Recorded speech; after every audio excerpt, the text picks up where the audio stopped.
If you are a pelvic health practitioner not doing intravaginal work, then this episode is for you. If your practice does include intravaginal work, do you know how to respectfully enter your client's vaginal space? Is your work pain-free with your clients? In today's episode, I talk about the need for more pelvic floor practitioners to perform intravaginal assessments in a way that is respectful and pain-free for our clients. Hello, friends. This is Lynn Schulte, and you are listening to the Birth Healing Summit podcast. We are here for meaningful conversations that will transform the way you work with pregnant and postpartum clients. Whether it is a new perspective, tool, or technique, you'll be able to implement it into your practice today. I invite you to sit back, listen with an open mind, and grab the golden nugget today's guest has to offer. Now let's get started. Hello, everybody, and welcome to this episode.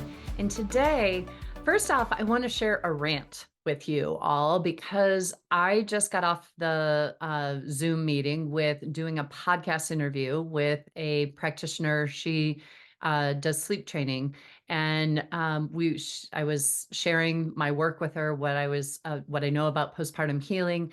And she told me about her experience doing intravaginal work with a pelvic floor PT and how painful it was for her.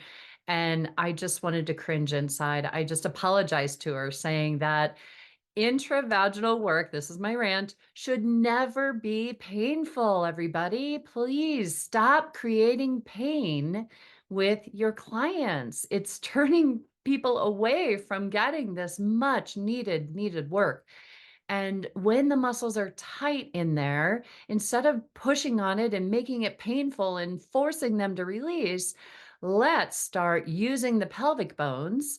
Let's start listening more carefully to the tissues to see what's really going on. Let's address the pelvic bones prior to doing intravaginal work. Can you tell I'm a little bit of passionate about this? Because this intravaginal work, we're working with such a sacred space. And if we go into this space treating it like any other muscle in our body, we're missing the boat here, everybody. We need to be treating this space with utmost respect. And I really want to encourage anyone here who is doing pelvic health, who is not doing intravaginal work.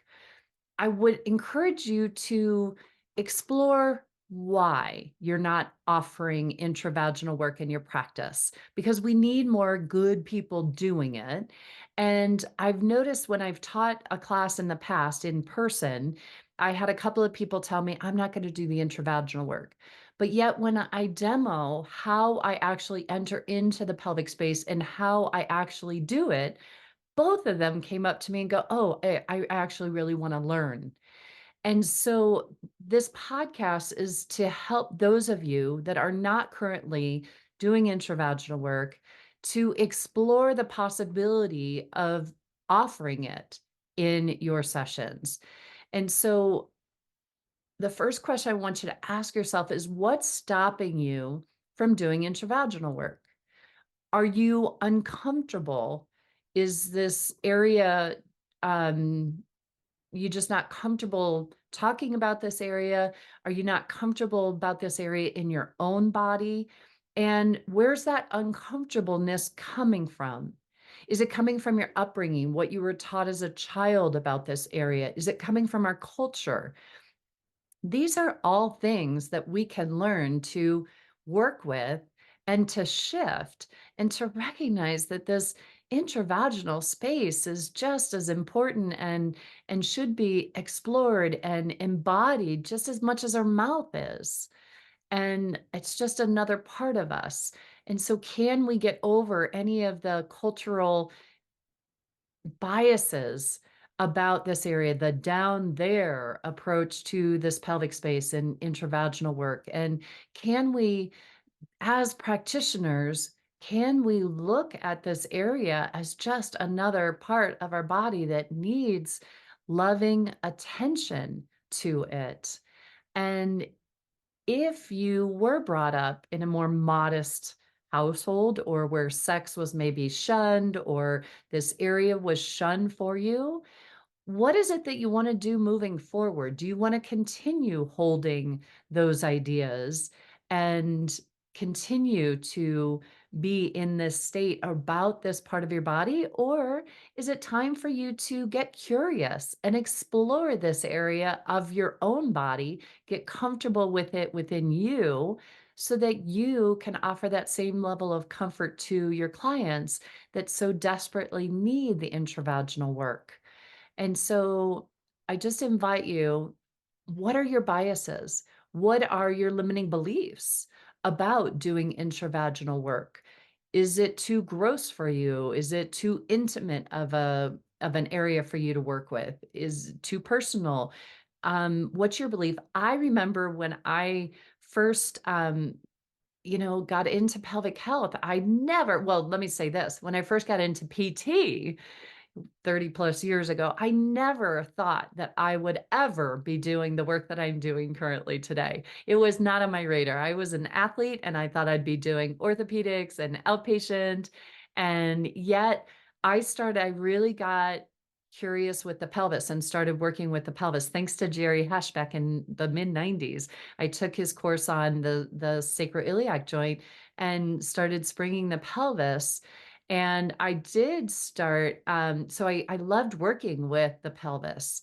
And I knew that the pelvic floor muscles were attached to the pelvic bones, and that the pelvic floor very much influences the sacroiliac joint motion.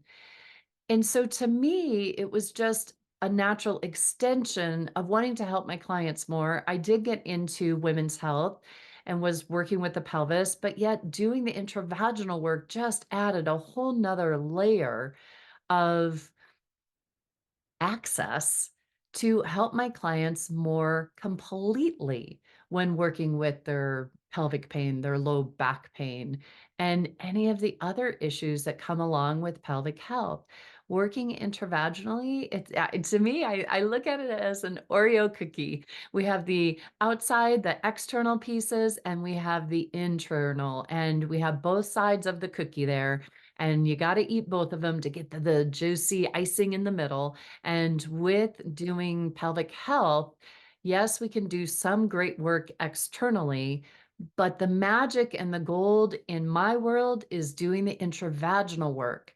And we need more practitioners who are willing to go there and do it in a respectful manner, not creating pain, helping our clients to learn how to reconnect into this area and how to get their pelvic floor muscles to work better without creating pain, everybody. It is possible. I love Dee Hartman's video on YouTube, the 5 different exercises you can have a client do prior to doing intravaginal work to decrease pain levels.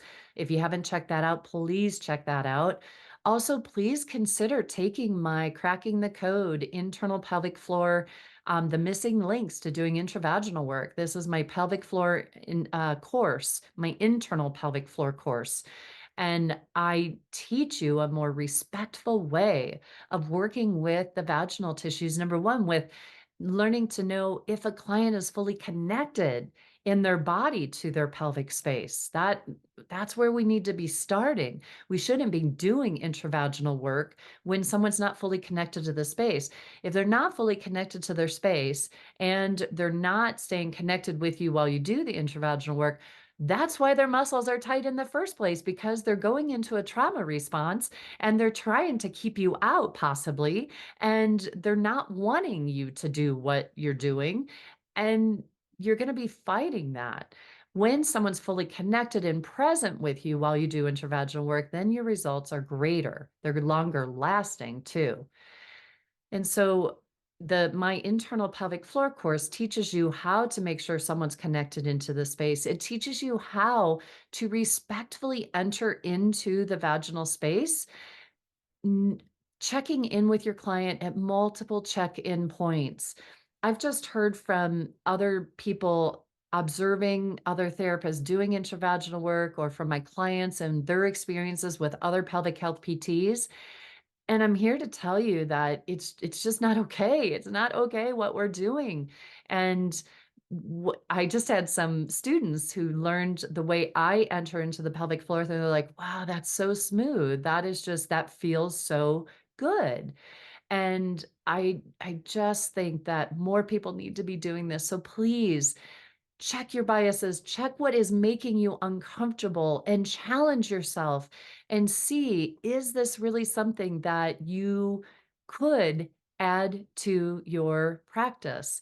And if you are on the fence about it, you're like, I'm not sure, please email me. I'd love to get in conversation with you. And maybe I can show you how I go internally and see if that resonates with you. And maybe that is something that you could add to your practice. So I would love to help you to maybe jump the fence and come join us in doing intravaginal work, because more therapists need to be helping moms in this way, in a respectful way that doesn't create trauma and also uses the pelvic bones when doing intravaginal work. The pelvic bones are what the muscles attach to. And when you use the pelvic bones while doing intravaginal work, you can actually put more pressure on the bones and less pressure on the muscles. And that way you can help the muscles to release by using the bones. And I teach you how to do that in my internal pelvic floor course. So please, please check that out. Reach out to me if you are on the fence about doing intravaginal work. And I'd love to hear from you. I'd love to hear from those of you that are like, heck no, I'll never do it. I'd love to know why. What is it about doing intravaginal work that has you not wanting to do it? I would love to know so that I can maybe address some of those issues in another podcast. So please reach out on social media. Email me, Lynn at instituteforbirthhealing.com, and let me know, what are your thoughts about doing intravaginal work if you are not currently doing it? And if you are doing intravaginal work, please make sure that you are doing it in a respectful manner. And if you're not sure that you're doing it, one of the things is, if your client ever jumps when you're doing intravaginal work, if they're ever tightening their pelvic floor muscles while you're doing intravaginal work, those are all signs that your client is not fully relaxed and not liking the way that you're doing intravaginal work, and especially if you're creating pain. So please stop doing all those things and learn a new way. Check out my internal pelvic floor course and learn how to do it in a more respectful manner. All right, thanks everybody. I could go on and on and on, but I'll stop there. And I would love to hear from you. So please reach out, let me know your thoughts on what I shared. Thanks so much for listening into this episode, and we'll see you on the next one. And here is to doing intravaginal work without creating pain and doing it respectfully. Take care, everybody. Bye-bye. Today's podcast was brought to you by the Institute for Birth Healing. To discover more, visit instituteforbirthhealing.com. To claim $50 off of any online course, use coupon code PODCAST50 at checkout. Till next time, I'm Lynn Schulte, founder of the Institute for Birth Healing.